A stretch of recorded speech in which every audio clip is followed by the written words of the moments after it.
Mis amados hermanos, que la paz de Dios esté con todos ustedes. En este día le damos gracias a Dios porque a pesar de la contingencia, a pesar de las situaciones que estamos pasando, el Señor es fiel con nosotros y nos fortalece y nos anima y nos restaura. Y hoy vamos a hacer un análisis bíblico de un texto muy hermoso que es la alimentación de los 5,000, cuando Jesucristo se manifiesta de una manera plena, total, en un grupo de personas que no representan solamente ese grupo como tal, sino es mucho más profundo. Pero quisiera yo aterrizar solamente en un verso, que es el verso 30, Marcos capítulo 6, verso 30. Y le pongo como título a esta reflexión: aprendiendo, actuando y testificando. Aprendiendo, actuando y testificando. Y dice el verso 30 así: entonces los apóstoles se juntaron con Jesús y le contaron todo lo que habían hecho y lo que habían enseñado. Nuevamente dice: entonces los apóstoles se juntaron con Jesús y le contaron todo lo que habían hecho y lo que habían enseñado. Y empieza con una palabra muy interesante: entonces.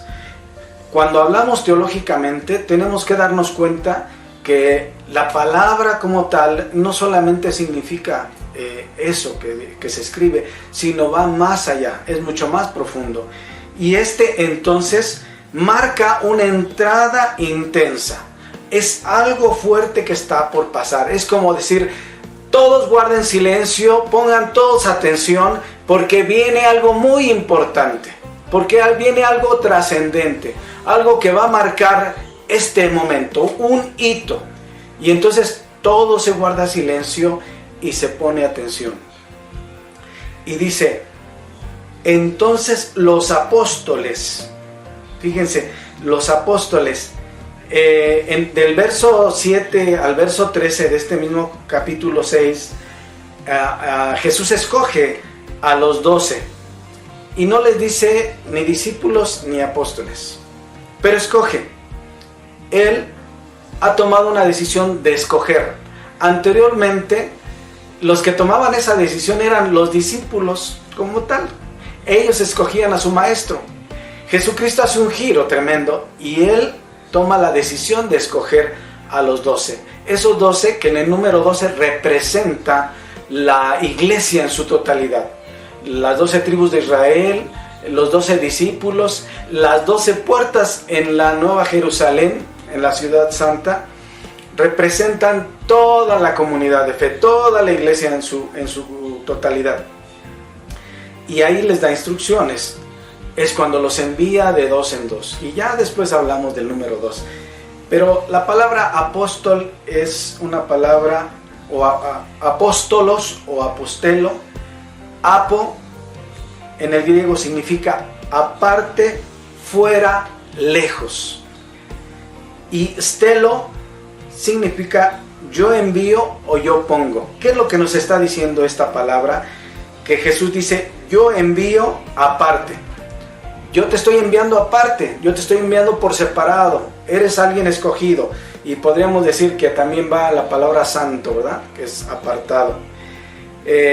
Pero yo te envío fuera. En este momento estamos recluidos, pero trasciende. La palabra trasciende tiempo, espacio, situaciones, todo. Hoy estamos trascendiendo, o la palabra más bien está trascendiendo por medio de las redes sociales. Por medio de las redes sociales se envían muchos mensajes, pero algo que trasciende también es la palabra de Dios, y todavía trasciende mucho más allá, porque no solamente se queda en la audiencia, en los oídos o en la mente, sino que traspasa hasta el corazón. Yo los envío lejos. Una palabra que se usa mucho a nivel de la construcción es el supervisor, o a nivel de las fábricas es el supervisor, que es una palabra compuesta: supervisor. Quiere decir que tiene una visión superior, que ve más allá de lo que los demás ven. Y el Señor nos está enviando a que vayamos más allá de lo que los demás van. Que trascendamos a solamente cumplir con una obligación o cumplir con una responsabilidad. Es entregar la vida. Como me decía mi sobrino, recordándome el texto del buen pastor, y decía: yo soy el buen pastor y su vida da por las ovejas. Eso es trascender. Ya no les menciona como discípulos, es el que aprende. Ahora son los apóstoles, son los enviados. Y dice: entonces los apóstoles se juntaron con Jesús. Esta palabra es muy fuerte. Se juntaron con Jesús. No está hablando solamente de se reunieron, estaban platicando juntos, estaban en un mismo lugar. Esto habla de juntarse con Jesús, representa una fusión profunda, una intimidad con el ungido, una relación mucho más estrecha, un conocerse, un llegar a intimar con Él. Y la propuesta de este texto es que los apóstoles no solamente aprendan de Él, no solamente entiendan lo que Él está diciendo, sino está hablando de que tengan una intimidad, una confianza, una amistad, una relación mucho más estrecha, mucho más abierta, mucho más profunda. Con todas nuestras limitaciones, ser esos apóstoles que podamos entender a Jesús, comprender a Jesús, pero también intimar con Él. Señor, me siento mal, no me siento bien, estoy con estas inseguridades, estoy con estas apatías, estoy experimentando eso. Eso es lo que el Señor quiere, que podamos tener una interacción y no verlo lejano, no verlo distante, no verlo ausente, sino verlo cercano, cálido y estrecho con nosotros. Y dice: y le contaron todo lo que habían hecho. Le contaron todo. Es testimonio. Contar todo viene, podríamos utilizarlo como el testimonio que damos. Yo no estoy de acuerdo cuando alguien dice: yo quiero dar un testimonio. Le doy gracias a Dios porque iba yo en la combi, se subieron unos asaltantes y le robaron a todos menos a mí. Y uno dice: ¿y eso qué? Eso no es un testimonio, eso es una presunción. Decir, Dios está conmigo y no está con los demás. Esa es una presunción, eso no es un testimonio. Un testimonio es algo contundente, es la ventana de la experiencia de Cristo en el interior de nuestra vida y reflejarlo en acciones prácticas a favor del otro. Ese es un testimonio. Y cuando decimos: yo le doy gracias a Dios porque el Señor se ha manifestado en esto que estamos haciendo. Imagínense que los discípulos, que los apóstoles o que el propio Jesucristo hubiera dicho: no cuenten esto, que no se escriba esto, que no se escriba en el Evangelio de Marcos, de Lucas, de Juan, que no se escriba nada porque eso es vanidad, eso es vanagloria. No estamos hablando de eso. Estamos hablando de que si alguien no hubiera escrito lo que Jesús hizo, lo que los apóstoles hicieron, lo que Pablo hizo, esa palabra no hubiera llegado a nosotros. Eso es testimonio. Reflejar las obras maravillosas en el amor ágape con el otro. Lo que habían hecho y lo que habían enseñado. Los discípulos han aprendido, han intimado con el Señor. Pero no solamente ahora eso, sino que han hecho, en primer lugar, han hecho acciones concretas. Y la invitación y la motivación es: en estos momentos de pandemia, los apóstoles del Señor estamos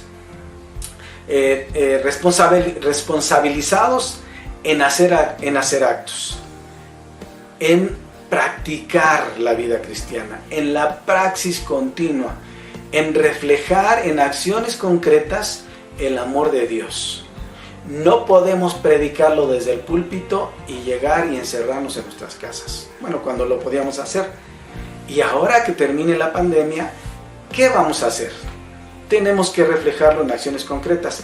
Sin embargo, en este encierro podemos hacer acciones concretas. Hay hermanos y hermanas, personas que en este momento están siendo muy vulnerables, están viviendo experiencias muy dolorosas, experiencias económicas en las que ya no se les están acabando los recursos y ya están muy escasos en no tener cómo llevar alimento a su hogar. Situaciones sociales en las que están desconectados de las redes sociales, desconectados del teléfono, desconectados de ciertos espacios, y necesitamos nosotros voltear a ver a esas personas. Es muy importante que esas acciones se concreten. En nuestra iglesia estamos teniendo un grupo en el cual le llamamos patrocinadores, y en los que están recaudando fondos para apoyar a nuestros patrocinados, que son hermanos que tienen alguna necesidad. Y recordemos algo, hermanos, no estamos dando lo que nos sobra, y no estamos dando porque tenemos más, porque también en algún momento nosotros nos volvemos necesitados. Y el valor del cristiano es tener la capacidad de abrir la mano, no solo para dar, sino también para recibir. Cuando nosotros recibimos del otro, bendecimos al otro, porque le damos la posibilidad de que el Señor derrame bendiciones sobreabundantes en su corazón, en su vida. Y entonces se vuelve un círculo virtuoso en el que damos y recibimos, en el que aportamos y también agradecemos. A veces nos volvemos tan orgullosos que no queremos que nadie nos ayude, que nadie nos apoye. Y eso no es cristológico, eso es de Dios. Jesucristo decía: no tengo una almohada en donde recostar mi cabeza. Y Él recibía ese apoyo. La gente daba sus ofrendas. ¿Y quién la recaudaba? Judas. Bueno, que hacía mal uso de ellas, ¿verdad? Pero gracias a Dios tenemos muchas personas que hacen buen uso de las bendiciones de Dios. Ellos no están pasivos, ellos no están inertes. Los discípulos, los apóstoles, no están pasivos, porque le están contando a Jesús todo lo que habían hecho. Todo lo que habían hecho. Pero también todo lo que habían enseñado. Fíjense, lo primero es lo que habían hecho y después lo que habían enseñado. Algo maravilloso es cuando tú concretizas el amor de Dios y cuando lo entregas en acciones concretas, en acciones prácticas, en una despensa, en un recurso, en un abrigo, en un abrazo, en una escucha, y después le dices: Dios te ama. A diferencia de que le digas a alguien Dios te ama y que diga: pues yo no veo cómo.